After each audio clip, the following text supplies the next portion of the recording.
Oh, hello! It is your boy Gomi, and we're going to be continuing our coverage of UFC 283. Next, we're going to be looking at the co-main event, the first quadrilogy in UFC history, the not so anticipated on my end fight between Figueiredo and Moreno 4.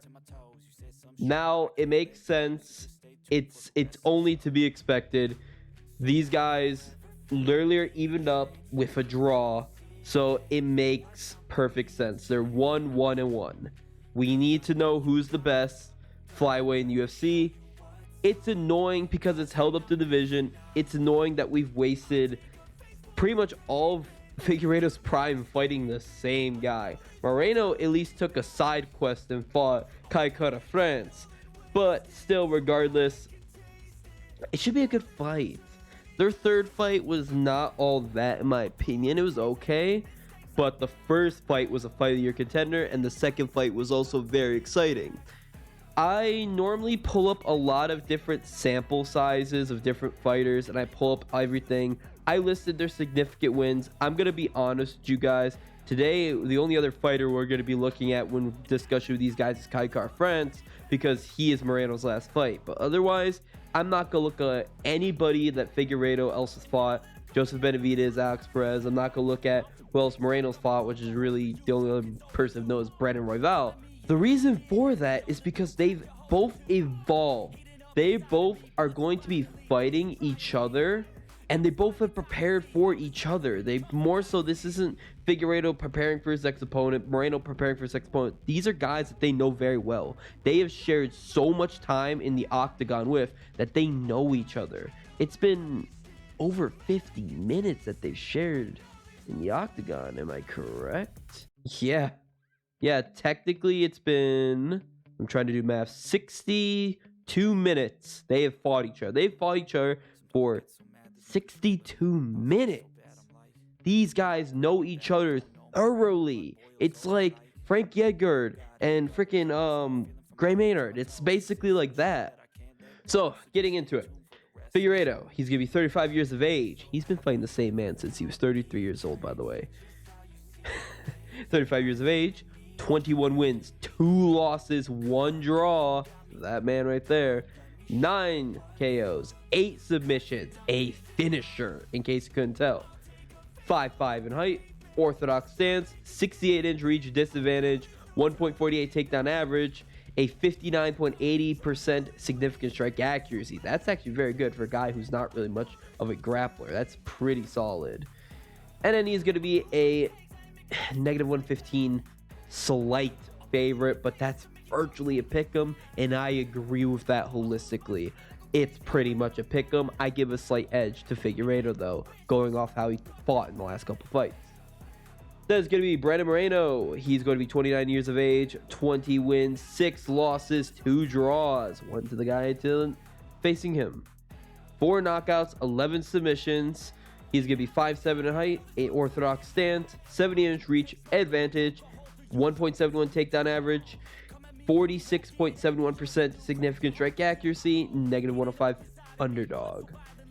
Again, I've mentioned their significant wins, but they don't matter other than how Moreno was able to fight against Kai Kara France.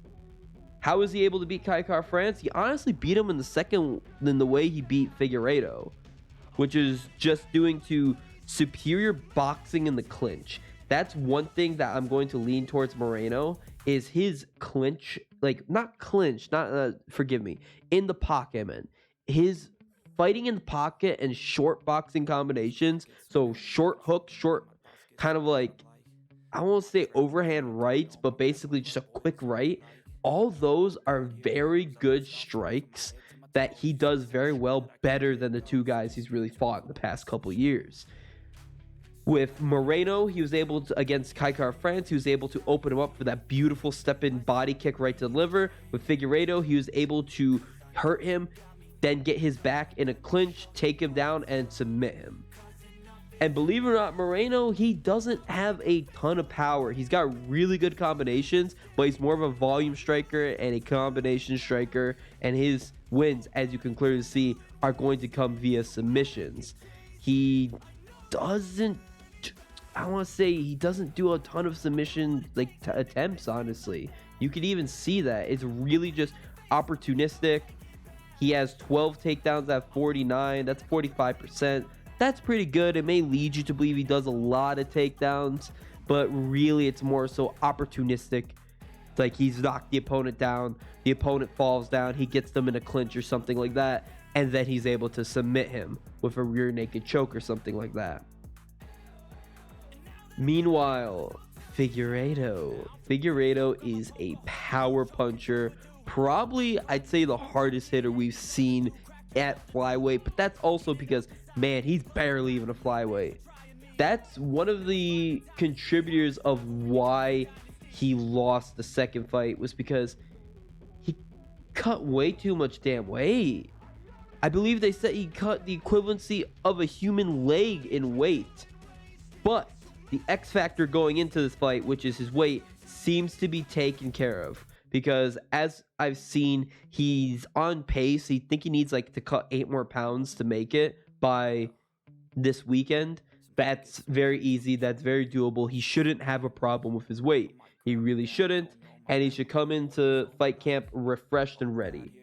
Now, from what I've seen of the previous fights, I've seen Moreno gets usually the better of the grappling exchanges, but they're just quick sprawls and brawls, basically.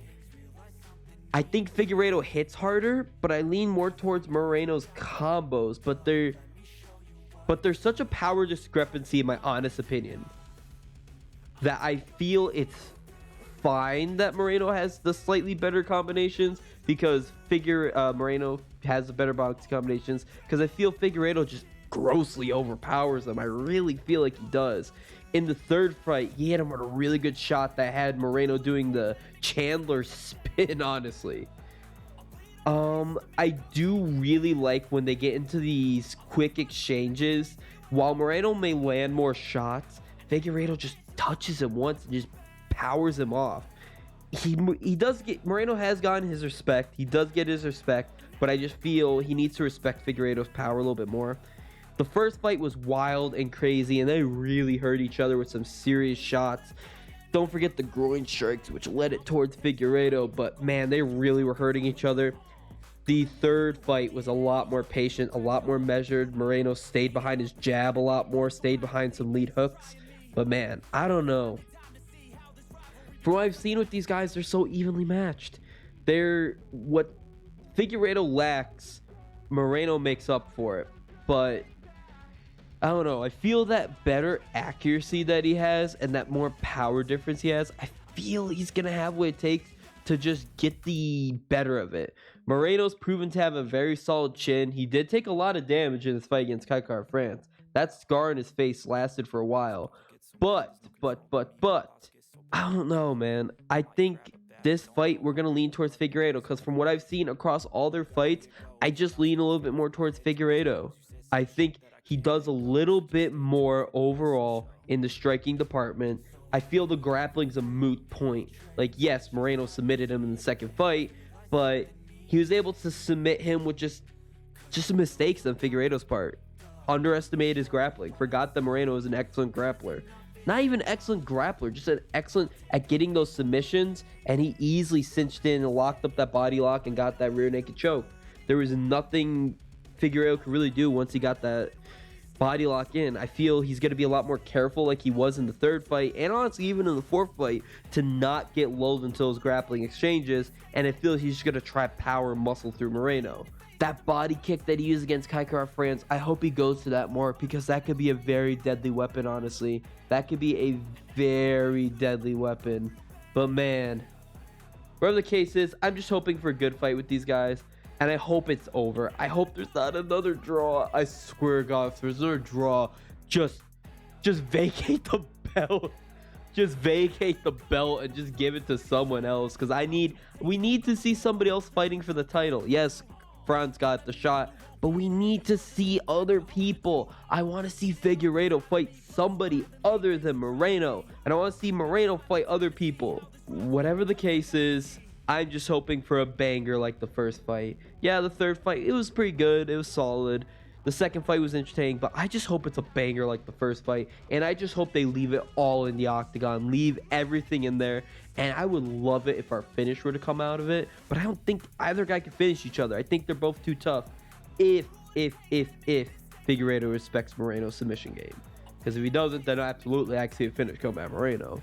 But I think Moreno's chin can outlast Figueiredo's power, and Moreno's combinations and striking overall doesn't have enough power to knock out Figueiredo. Whatever case is, first quadrilogy. Let me know what you think in the comment section, and be sure to watch more videos coming by moi in terms of coverage of this. I'm going through the whole card. This is your boy Gomi. Bye-bye.